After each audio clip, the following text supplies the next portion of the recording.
और इसी का फायदा उठाते हुए भूत प्रेत पीछे पड़ जाते हैं। आत्माओं को यह लगता है कि वह इंसान उसे बुला रहा है। दोस्तों, वैसे तो अभी के समय में लोगों का मानना है कि भूत प्रेत सब काल्पनिक बातें हैं, परंतु पुराणों में यह बताया गया है कि अगर अच्छाई है तो बुराई भी है।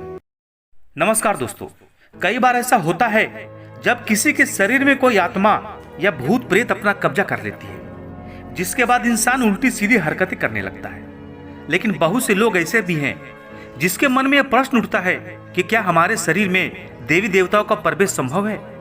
तो आज इस वीडियो में इसी बात पर हम चर्चा करने वाले हैं। दोस्तों, आगे बढ़ने से पहले यदि आपने अभी तक हमारे चैनल को सब्सक्राइब नहीं किए तो फटाफट कर दीजिए, क्योंकि इसी तरह के वीडियो मैं हमेशा बनाता रहता हूं और रहस्यमय बातें अब तक पहुंचाता रहता हूं। दोस्तों, सभी लोगों को पता है कि हमारा शरीर भौतिक है, तो इसमें केवल भौतिक चीजें ही समा सकती है।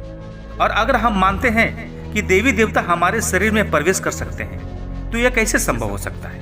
क्योंकि संसार में तो सिर्फ भौतिक चीजें पाई जाती है, लेकिन ईश्वर भौतिक नहीं है। भगवान तो पहले से ही हमारे अंदर प्राण के रूप में है, तो फिर उस शरीर में दूसरा कैसे समा सकता है? यह केवल हमारे विचार के ऊपर है। जैसा हम सोचते हैं वैसा हम करते हैं। यदि हम यह सोचें कि देवी माँ या देवता हमारे अंदर प्रवेश किया है, तो हम उसके आधार पर चीजें करने लगते हैं। यदि हम ज्योतिष शास्त्र की माने तो ऐसा हो सकता है। देवी माता अपने भक्तों को कभी निराश नहीं करती है, तथा वह किसी भी रूप में आ सकती है। वही विज्ञान के अनुसार डॉक्टर कहते हैं ऐसा किसी मनोवैज्ञानिक बीमारी के चलते होता है। विज्ञान का मानना है कि जब मनुष्य का दिमाग कमजोर हो जाता है, तब वह एक ही चीज के बारे में बार बार सोचता है।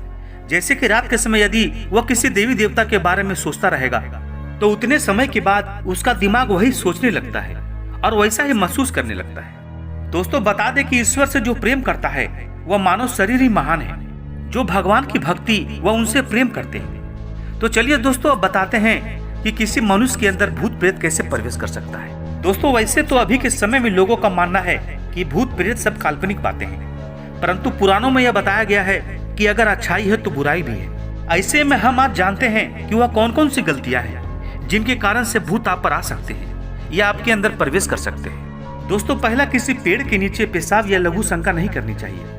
लोग कहीं भी मूत्र विसर्जन कर देते हैं या कहीं भी थूक देते हैं। ऐसे में अगर आप जमीन पर कहीं भी पेशाब करते हैं तो समझ जाइए और देखिए कि जहां आप ये सब कर रहे हैं, कहीं उसके सामने शमशान घाट, मुर्दा घाट या कब्र तो नहीं है। इन सब के अलावा भी कहीं जमीन खाली है तो उस पर सबसे पहले गायत्री मंत्र पढ़ें, फिर आप लघु शंका करें। ऐसा करने से वहां मौजूद कोई भी नकारात्मक ऊर्जा दूर हो जाएगी और आपको नुकसान नहीं पहुंचाएगी। अधिकतर लोग ये हरकतें गाँव में कर देते हैं, जिसका दुष्परिणाम उसे भुगतना पड़ता है। दूसरी बात, यदि आप कहीं प्राचीन खंडर गए हैं और वहां अपने मित्र या किसी करीबी को आवाज लगा के पुकारते हैं, तो सावधान हो जाइए, क्योंकि एक ही नाम के कई लोग होते हैं और इसी का फायदा उठाते हुए भूत प्रेत पीछे पड़ जाते हैं। आत्माओं को यह लगता है कि वह इंसान उसे बुला रहा है। वह उनका पीछा करते हुए उनके घर में वास करने लगते हैं। धीरे धीरे करके वो आत्मा उसे नुकसान पहुंचाने लगती है और इसका परिणाम आगे चलकर दिखता है। तीसरी बात, आप कहीं मीठा खाकर जाते हैं तो आपके मुंह से मीठी सुगंध आती है। वह सुगंध हवा में रहे भूतों को संकेत देती है। ऐसे में आप किसी सन्नाटे वाली जगह से गुजर रहे हैं तो आत्मा को संकेत देती है जो मरने से पहले मीठा खाना चाहती थी। इसलिए वो आत्मा किसी ऐसे मनुष्य को पकड़ती है जो कोई मिठाई, खीर या कुछ मीठा खाकर किसी एकांत वाली जगह से गुजर रहा होता है। नंबर 4, ज्यादातर काली शक्तियां महिलाओं पर हावी होती है, क्योंकि अक्सर वो रात के समय बाल खोलकर किसी समारोह या सुनसान वाली जगह से जाती है। और ऐसी मान्यता है कि भूतों को महिलाओं के बाल काफी आकर्षक लगते हैं, इसलिए वह जल्दी महिलाओं के ऊपर हावी हो जाती है। इसलिए महिलाओं को कहा जाता है कि यदि वो किसी मंदिर में जाएं तो बाल बंद कर ही जाएं। इसके अलावा रात में शीशा देखने के लिए और सुगंधित कोई भी वस्तु का इस्तेमाल करने के लिए मना किया जाता है।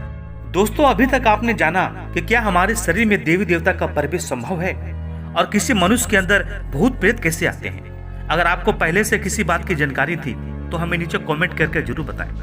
और यदि हमारा वीडियो आपको पसंद आया हो तो हमारे वीडियो को लाइक करें, शेयर करें और साथ ही साथ हमारे चैनल को भी सब्सक्राइब जरूर करें। धन्यवाद।